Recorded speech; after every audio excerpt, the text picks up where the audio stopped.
Bonjour à tous, bonjour à toutes, bienvenue sur Corvans Prod. La bonne nouvelle, le film Act est enfin complètement terminé, finalisé. Vous l'avez vu, ceux qui suivent la chaîne, il est disponible sur le site, sur la chaîne, il a été publié. La bonne nouvelle que j'ai à vous communiquer après ça, c'est que je suis en train de m'arranger pour que je puisse vous mettre à disposition les rushs du film, pour que vous puissiez vous entraîner chez vous. Ce sont des rushs 4K, donc vous allez pouvoir vous-même tester chez vous donc le montage de Act et vous entraîner avec la même matière que moi. C'est en cours de négociation, je vous tiens au courant, restez à l'écoute. Bien, mes excuses encore une fois, je vais essayer d'être un peu plus actif maintenant, je vous avoue que c'est difficile pour moi de faire des tutos pour l'instant. Bien, alors... on va reprendre, et dans le tuto précédent, vous avez donc appris comment est-ce qu'on pouvait créer un ours, un premier jet, donc un premier montage, un premier pré-montage. Vous avez également compris comment enrichir ce même ours avec des plans positionnés à différents placements selon ou remplacer un plan existant, etc. par les viewers. Donc maintenant, on va passer à l'édition dans la timeline. Alors, la première chose que vous pouvez avoir envie de faire, regardez par exemple ici, si je prends ici, vous voyez que j'ai un faux raccord parce qu'il y a un plan de trop. Donc la première chose que vous pouvez avoir envie de faire, c'est supprimer un plan qui est de trop. Alors je peux prendre un plan, avec la souris donc j'arrive, je clique dessus, il se sélectionne, vous pouvez voir il est sélectionné par un contour rouge, orangé, et je peux faire backspace.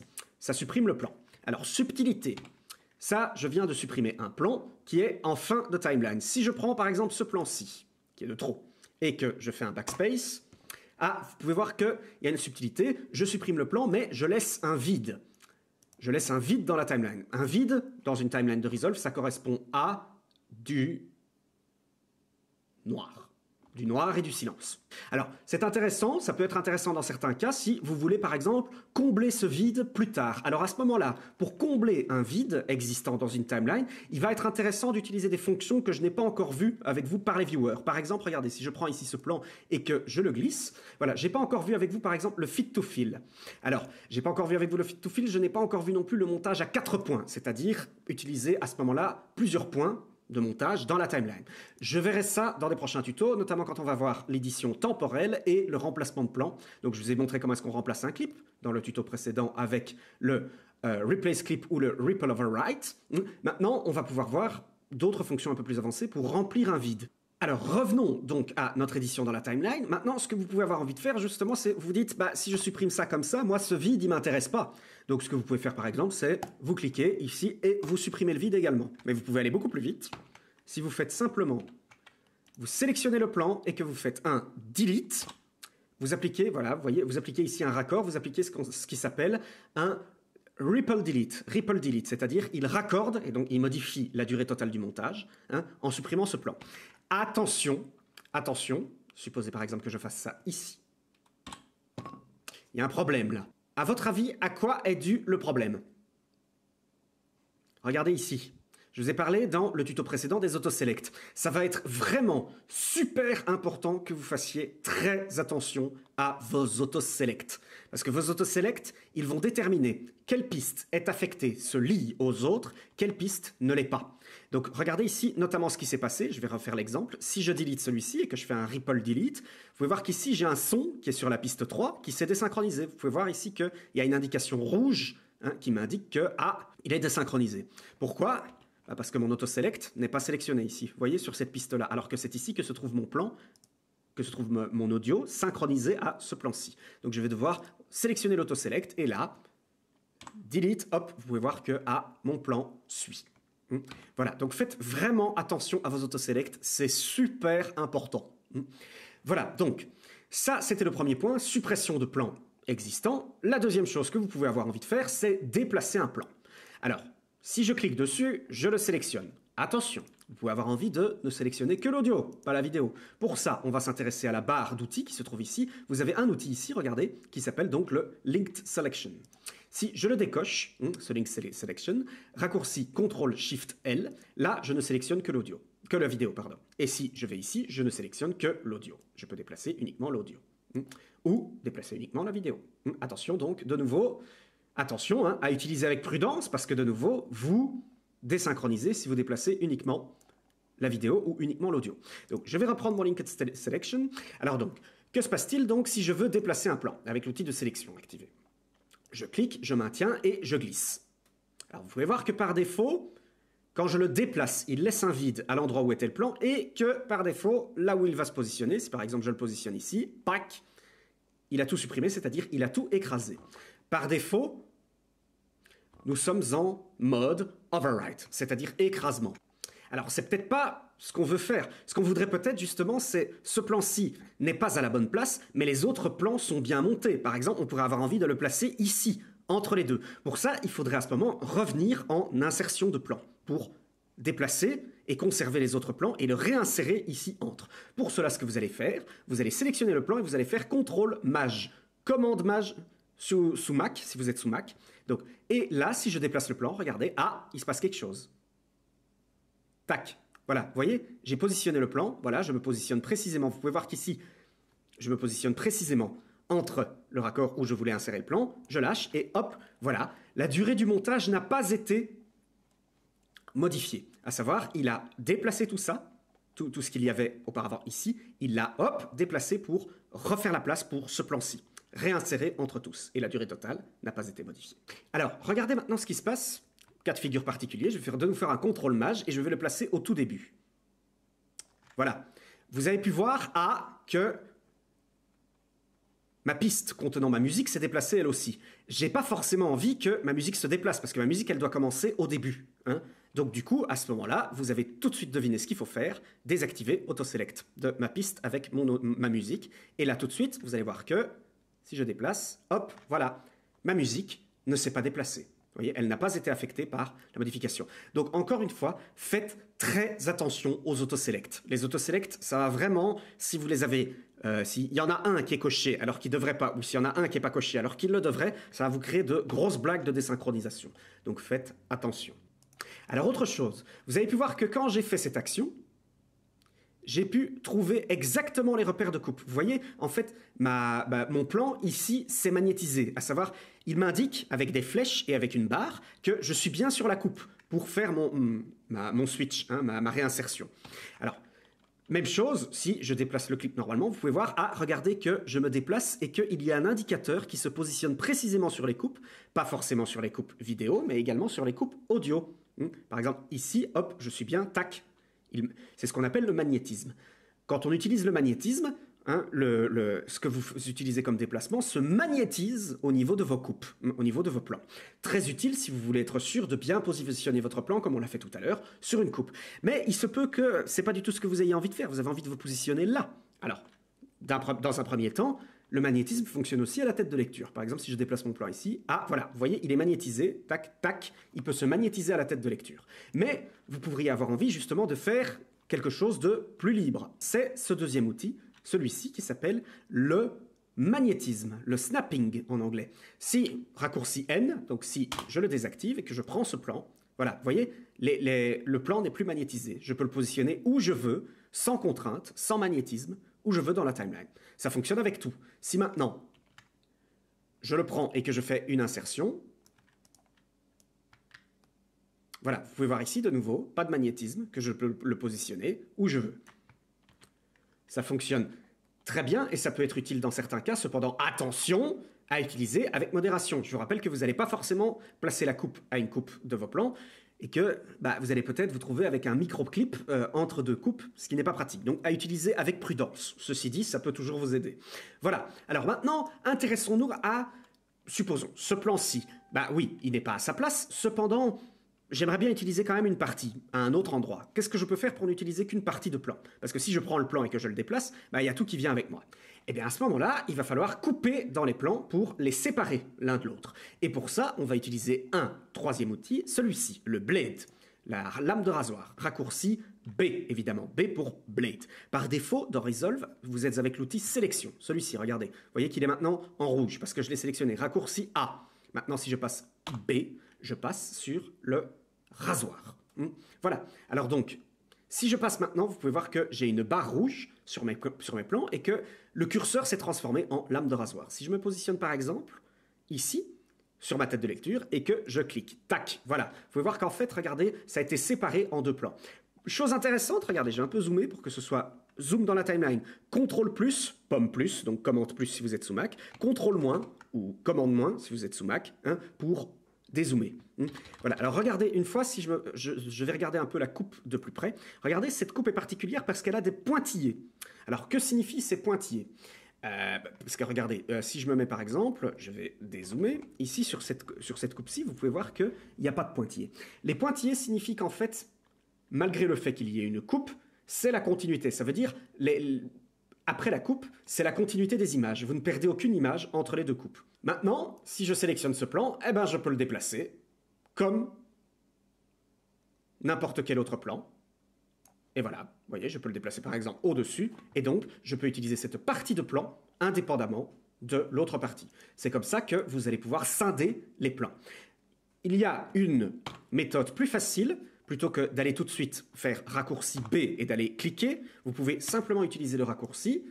Ici par exemple, si je me remets au plan que je voulais couper, vous pouvez simplement utiliser le raccourci CTRL B, commande B si vous êtes sous Mac. CTRL B, commande B. Et vous coupez à la tête de lecture. Si je me positionne ici, CTRL B, je coupe à la tête de lecture. Chose intéressante, si je me positionne ici par exemple, CTRL B, regardez, dans quoi est-ce que j'ai coupé? Dans le plan et son audio associé sur la piste 3, pas dans la musique. Autoselect. Et voilà. Donc, vous comprenez aussi, les autoselects vont agir sur les coupes. Maintenant, si j'utilise l'autoselect sur cette piste, j'ai bien dit que je voulais couper partout, sur toutes les pistes. Donc du coup, si vous voulez effectuer une coupe, supposez que vous ayez plein de pistes audio et que vous ayez une partie de montage à prendre, et puis l'autre pour insérer entre les deux. Eh ben, il vous suffit de positionner votre tête de lecture, d'activer tous les autoselects de vos pistes. Alors, raccourci assez pratique, si je fais ici un Alt-clic sur un autoselect, voilà, je n'active que cet autoselect-là. Si je refais un Alt-clic, je désactive l'autoselect sur lequel j'ai cliqué, j'active tous les autres, quel que soit le nombre de pistes. Et il me suffit de recliquer pour activer tous les autoselects. Vous voyez? Donc là, à ce moment-là, il vous suffit d'activer tous les autoselects de toutes les pistes et CTRL B, clac, vous allez couper dans toutes les pistes. Et vous pourrez séparer tout votre montage en deux, par exemple. Ça peut être utilisé. Voilà, donc ça, c'était la scindée des clips. Maintenant, on va s'intéresser un petit peu plus à l'allongement, ce qu'on pourrait avoir envie de faire par exemple. On trouve, je vous ai dit, ce plan-là est de trop, je le supprime. Alors on pourrait se dire justement, à ce plan-ci. Voilà, ici par exemple, il y a un plan qui, ici il y a le 1-1. Je trouve que il est, non, c'est pas, ça ne fonctionne pas. Hein, il faudrait passer directement plutôt ici, au moment où Ornella hésite, avant qu'elle ne lance sa réplique. Donc alors, qu'est-ce que je peux faire maintenant pour raccourcir ce plan ou l'allonger? C'est ce qu'on va voir. Et bien alors, si je passe par défaut, donc je suis en outil sélection, et si je passe maintenant sur une coupe, vous pouvez voir qu'ici mon curseur change. Alors il change de trois façons. Il change une anse si je me mets à l'entrée de ce clip. Il change autre anse, sens inverse, si je me mets à la sortie de l'autre clip. Il change deux anses si je me mets à la jonction, la coupe, précisément sur la coupe, entre les deux plans. Si je clique ici, et que je coupe, que je peux cliquer, maintenir, enfoncer, glisser pour raccourcir. Vous pouvez voir que, ça laisse un blanc. Ça laisse un blanc. C'est pas vraiment ce qu'on veut faire. Nous, ce qu'il faudrait, c'est justement que ce blanc soit complété par une autre image. Il ne faut pas qu'il y ait de noir. Donc du coup, il ne faut pas qu'il y ait de vide. Donc du coup, ce que je peux faire dans un premier temps, c'est, tac, passer ici, sur la coupe. Là, regardez, si maintenant je sélectionne sur la coupe, je n'ai pas une anse, comme quand j'en avais sélectionné une, mais deux. J'ai deux anses. Et si maintenant je déplace, vous pouvez voir donc que j'allonge la durée du plan sortant et que je peux couper ici, par exemple, en laissant une partie d'Hotman. Là, voilà, ici, vous voyez, ça ne fonctionne pas. Pourquoi est-ce que ça n'a pas fonctionné? Tout simplement parce que, en fait, ce qu'il me faut, c'est moins d'images sur ce plan-là, mais que celui-ci reste de la même durée. Donc alors, qu'est-ce que je peux faire à ce moment-là? Si je prends, vous le savez, si je raccourcis ici, problème, on crée du vide. Ce qu'il faudrait, c'est faire en sorte que le plan se raccourcisse, mais que le vide n'apparaisse pas, c'est-à-dire, vous avez fait le lien, on ne doit pas être en mode écrasement, en mode overwrite, on doit être en mode insertion, on doit être en ripple. Alors pour ça, regardez, on va utiliser un quatrième outil sur la barre, c'est celui-ci, le Trim Edit Mode. Raccourci T. Regardez maintenant l'icône, le curseur change. Et si je me place ici, vous voyez que le curseur est différent. Je sélectionne, j'ai mon anse, et maintenant regardez, si je raccourci. Ah, vous pouvez voir, regardez au-dessus, dans le visualiseur de montage, on a deux visualisations qui apparaissent. À gauche, le plan sortant, le point de sortie du plan sortant. À droite, le plan entrant. Voilà, et vous pouvez voir que là, je suis en train de modifier le plan entrant, que je ne modifie pas la sortie du plan sortant. Regardez, si je fais un Maj Z pour afficher votre timeline, pour que votre timeline, votre montage prenne toute la longueur de la timeline. Regardez ici, si je modifie ça, vous pouvez voir que, regardez, la durée totale du montage se modifie. Ce plan est en train de se raccourcir, mais on conserve, donc on ne met pas de vide, donc forcément, comme il n'y a pas de vide, la durée totale du montage se modifie. Si par exemple ici, je vais revenir sur cette coupe-ci, donc là j'ai pris une anse, et vous pouvez voir que ça se modifie. Même chose, je pourrais dire, en fait, ici maintenant, j'ai supprimé assez d'images de ce plan-là, mais je n'en ai plus assez sur ce plan-là. Et de nouveau, si j'ai mon outil trim et que je prends cette anse, voilà, vous pouvez voir que j'ajoute des images. De nouveau, regardez la visualisation. Vous pouvez voir dans la fenêtre de gauche que j'ajoute des images au point de sortie du plan sortant et que celui du plan entrant, le point d'entrée du plan entrant, ne se modifie pas. Voilà. Et donc, de nouveau, je modifie la durée totale du montage. Je pousse le plan en laissant donc ce plan-ci intact, c'est-à-dire je ne supprime pas d'image sur ce plan-ci. Si je me repositionne ici avec l'outil trim sur la coupe, vous pouvez voir que là, les deux points sont en train de se modifier. Le point de sortie du plan sortant et le point d'entrée du plan entrant. Et comme ça, vous pouvez positionner votre coupe avec précision. Donc, c'est-à-dire durée du plan 1, durée du plan 1, durée du plan 2, endroit de la coupe entre ces deux plans. Voilà. Je crois que vous comprenez très bien la différence. Alors évidemment, pour aller beaucoup plus vite encore, il faudrait utiliser pour ça les raccourcis clavier. De la même façon que si je prends ici ma coupe, ce serait intéressant également de pouvoir le faire image par image ou un peu plus rapidement avec les raccourcis clavier. Ça, on va voir pour ça l'éditeur de précision. Ça, c'est prochain tuto. Prochain tuto, éditeur de précision ou ce qu'on appelle trim. Et donc voilà, ça c'est une première méthode rapide pour déjà influer sur les coupes de votre montage. Alors, maintenant, on peut aller plus loin avec cet outil trim. Parce que ce que vous pouvez avoir envie de faire également, c'est, par exemple, ce plan-ci. Si je le déplace dans mon montage, avec l'outil sélection en écrasement, je laisse un vide. Peut-être que vous n'avez pas forcément envie de laisser un vide. Ce que vous avez envie, justement, c'est que le reste du montage s'étende. Par exemple, ce plan-ci se rallonge, celui-ci se raccourcisse, etc.